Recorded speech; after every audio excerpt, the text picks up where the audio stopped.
Are you a beginner investor looking to start investing money in the stock market but don't know where to begin?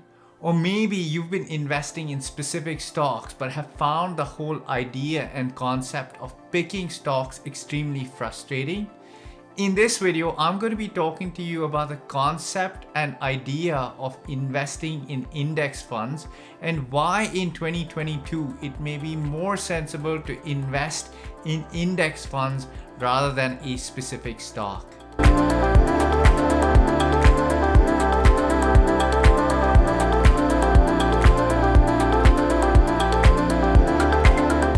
Hello and welcome to the Nimble Nomad. My name is Arjun and this is the channel where I talk about money and investing. So I recently did a video about my top holdings within my active investment portfolio in 2022, and I specifically talked about the stocks that I had picked within the investment portfolio and why I picked those stocks. Now, I know that picking stocks is not something that everybody wants to do, and especially if you are a beginner investor, that picking stocks can be an extremely challenging and daunting process for you because you're just trying to get your head around the whole terminology and concept of investing money.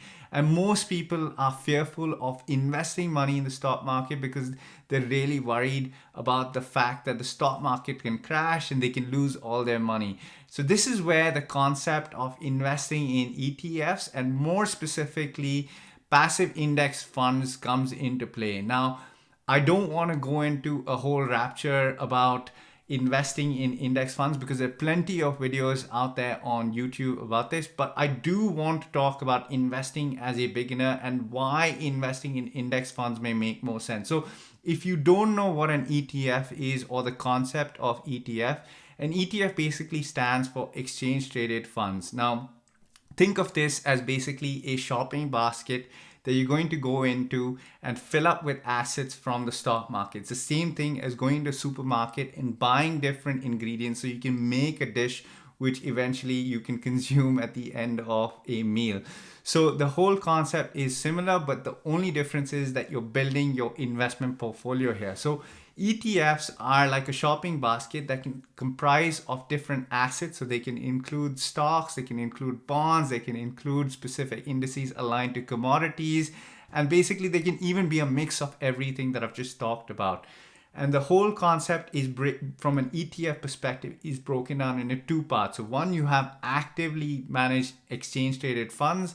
And then the second thing is you have passively managed exchange traded funds. The difference between active and passive ones is that actively managed funds basically have a fund manager that picks and chooses the right type of funds because he or she is an expert and he knows what is going to provide the owners of those funds or the people who invest within the fund the best returns based on his investment portfolio style or style of management. Whereas with passive funds, basically all you're doing is you're getting a fund which is very heavily aligned to a specific index or a specific mix of indices. So when I say index, it's basically the stock market.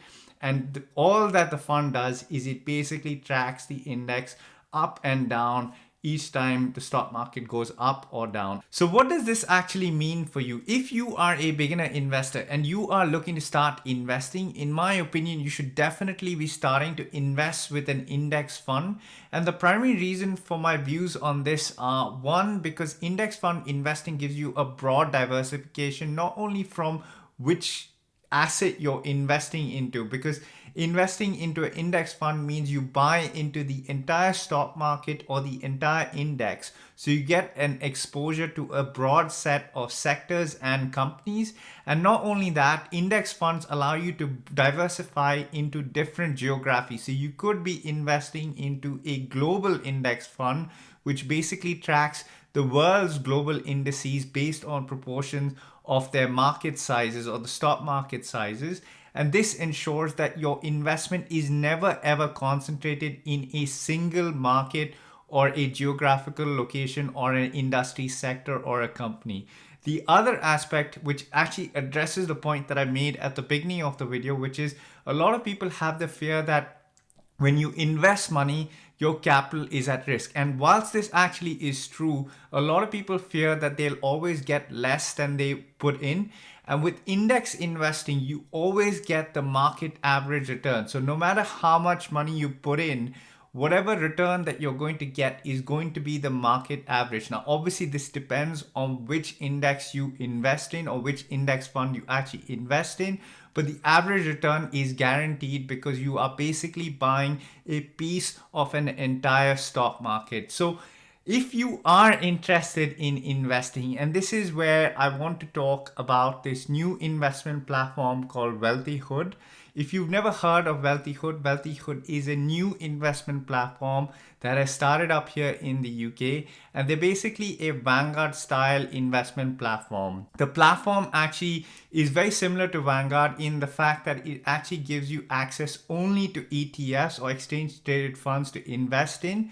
And the platform actually guides you to build customized portfolios for yourself and allows you to project and track growth of your investments over time. It also actually offers tools which allows you to automate your investment, like automated top-ups and rebalancing.